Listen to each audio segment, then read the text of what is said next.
Hi! Hello! Hello! Hello! Hello! Hello! Hello! Hi! Hello! Hello! Hello! Yeah! Welcome sa Idol sa Kusina! At ang makakasama natin ngayon, walang iba kundi ang Castaway Survivors Philippines 2012 Celebrity Showdown. Walang iba kundi si May Bautista! Ayan na!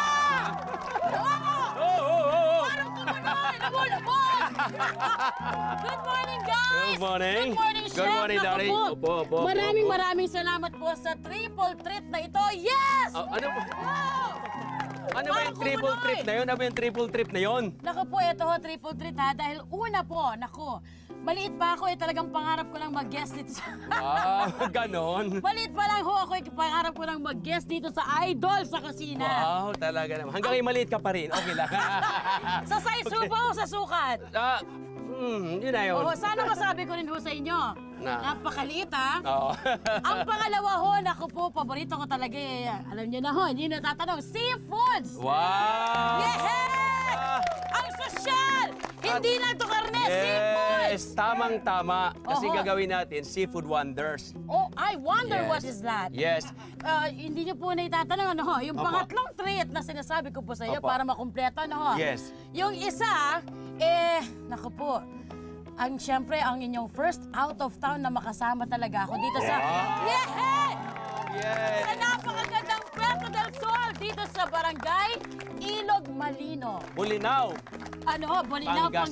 Pangasinan. Hindi Ako- po ako nakakakain, Ang kinikilabutan na ho ako. galing. Okay. So ano bang kinakain nyo doon sa Palawan ka? Survivors mo. Ikwento mo naman. Ano bang kinakain mo doon? Sa isla po, naku, actually ho, talagang yung setting natin ngayon, talagang nararamdaman ko na parang bumalik ho ako sa isla. Oh, ibig sabihin, may ano ka doon, may shock, parang na-earthquake ka ba doon? Parang na-shocking ka ba doon? Ano? Parang na-culture shock Oo, ba? parang Hindi ho. ganon. Hindi naman. Opo, talagang totally fantastic, fabulous, and oh my God, amazing po talaga yung Wow, experience doon. talaga naman, Opo, talaga.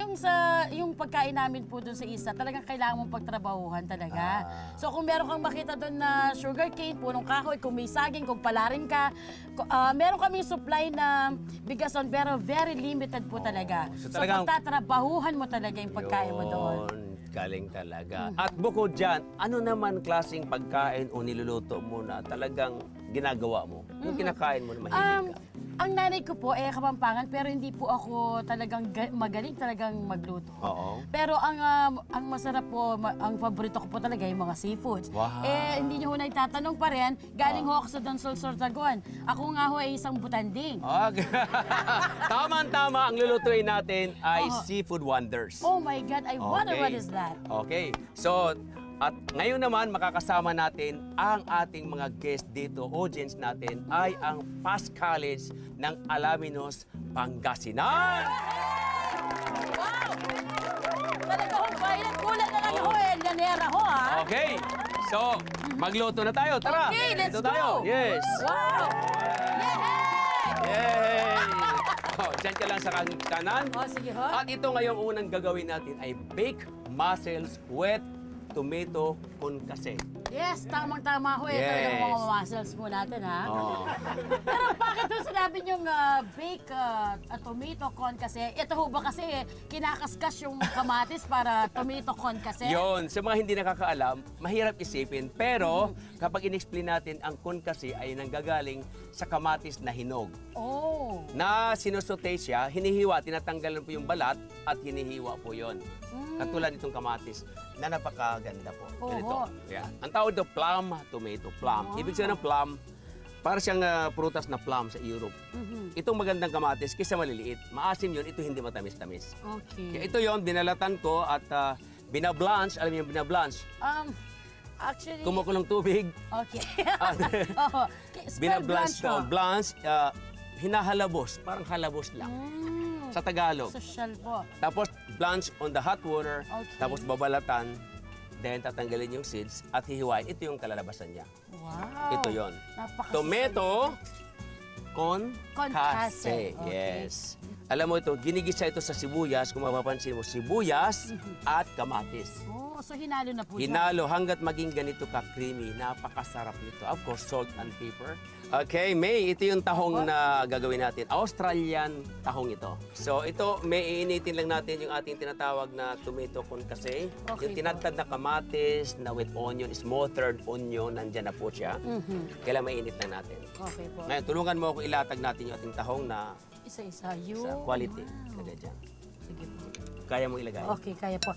Alphabetically arranged po ba? It's okay lang. Hindi naman. Pwedeng ABC, May. Oh. Kala ko may kanya-kanyang Hindi pangalan. naman. No, tikman mo muna to. Mainit? Hindi naman. More Wow! salt? More salt? Kunti pa. Konting salt po. Oh, kunting salt pa. Alright. Wow! Oh, naku! Yes! Salamat at nasaksayan ko rin yan. Dati ho'y napapanood ko lamang ho yan. Parang hula ho. Parang lang yung ng hanawayan, di ba? Ganyan din ho ako ha. Dati napapanood ko lang ho siya. Yes! Okay. So, mainit na. So, lagyan natin ng tomato concasse. Dagdagan niyo ho yung malalaki po akin ho ha. Sige. Okay. Lagyan natin ng cheese, mozzarella. Lagyan natin ng breadcrumbs or biscuito. Then, lalagyan natin ng hollandaise sauce. Wow! Wow! Okay, so pag narinig po yung Holland, hindi ibig sabihin, galing naman yan ng Holland. Ay, hindi. Oh my God. Alam mo ito, natuklasan ito. Alam mo, magaling kasi yung mga puti, no? Oho. Parang Pilipino, pag sinasabing, idol sa kusina, Chef Boy Logro. Galing! Pero pag sa Europe naman, Oho. pag sinasabing Augusto Escoffier, Wow! ibig sabihin, siya yung nag-create ng Hollandaise. Nilagyan niya ng pangalan para ma-determine at madaling tandaan.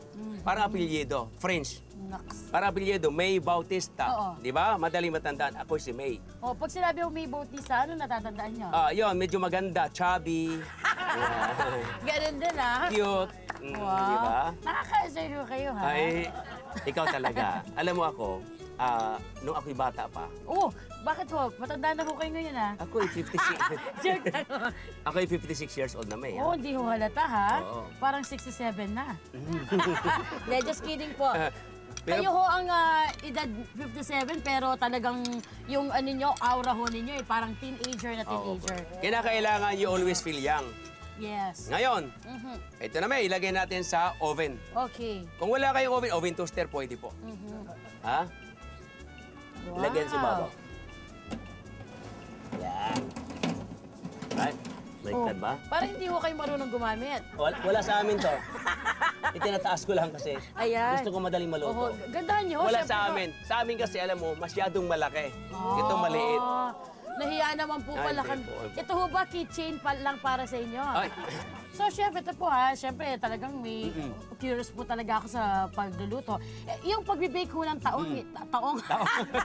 tahong. Oho. Muscle. Huwag kong makakorek ho kayo. Yes. Parang wala rin ho kayong punto ha.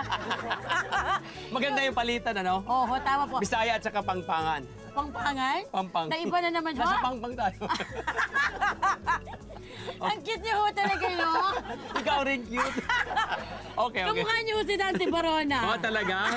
Bigoti lang. Ito ba yung... Okay. Anyway ho, ito po bang pagbibake ho ng tahong yung para hindi ho matuyot. Yes. Yung para meron pa rin hong juice yung katulad ho ninyo na talagang Yes. maasim-asim pa ho. Tama yan, tama ka dyan. Alam mo, sa pagbe-bake ng tahong, dapat naka-preheated na yung oven natin. Oh, ibig sabihin... Mainit. Okay. Kasi pag hindi mainit, ang ating oven, pag nilagay mo, tuyot na tuyot yung ano, yung tahong. Kaya ho pala malutong na ho hindi Yan. po. Kanina pa ho may nakababad ho ako sa Okay, init. malapit na. Aha. Ngayon, May, habang inantay natin doon, gagawa tayo ng garnish. Garnish? Abit mo yung carrots. Wow, kumakautos ho ah. Garnish, oh. Ano, carrots? Kahit na sa dagat tayo o sa tabing dagat, dalampasigan o sa beach, lalagyan pa natin ng garnish. Gagawa natin ng bulaklak. O, ayan, bulaklak, di ba? Oo. Yeah, uy! Pwede diba? isabit dito ha? Diba? Pwede ho ba sa bunganga din yan? Pwede rin. Parang Now, lechon. abot mo sa akin ulit yung ating green bell pepper. Green bell pepper. Or I know capsicum, that. yes. Look at this. Is that right, Chef? Right. Yo, gagawa lang natin ng pinakaano niya, dahon. Ngayon, mayroon tong bamboo stick dito, May. O, yan, di ba? Wow! Oh! Parang mas magastos pa ho yung ginawa yung decoration sa Kasi niluto mahal natin. ito. Alam mo, kinakailangan gumastos ka dahil nandito tayo sa Puerto del Sol ay napakagandang lugar. So ibabagay natin ating baked mussels na pagandahin natin. Luto Wow! na! Yes! Ang sarap ng amoy, Diba? chef, ha? Ang sarap ba? Opo. Ang bango, di ba? Okay, May, maglalagay na tayo. Oh. Lagyan natin ng parsley. I know that, chef. Yeah. Is that what you call Elvis Presley? Elvis Presley. Okay, pwede ko rin po i-try mamaya, chef, no? Oh, pwede Oh, po. wow. Yun, uy! Nakita ko na ho yan, ha? Yes! Yeah, vlog sa akin. Yes! Bing, bing, bing, bing, bing, bing, bing, bing, bing, bing! Ha! Ha! Grabe yung layo. Ito na, baked mussels with tomato concasse. Nakakatakam to, nakakagutom ito. Okay, ito na po. Yes! Wow! Tingnan, May. Kain. Oh my God, guys! Ang sarap. Oh my God! Guys, come on! Woo!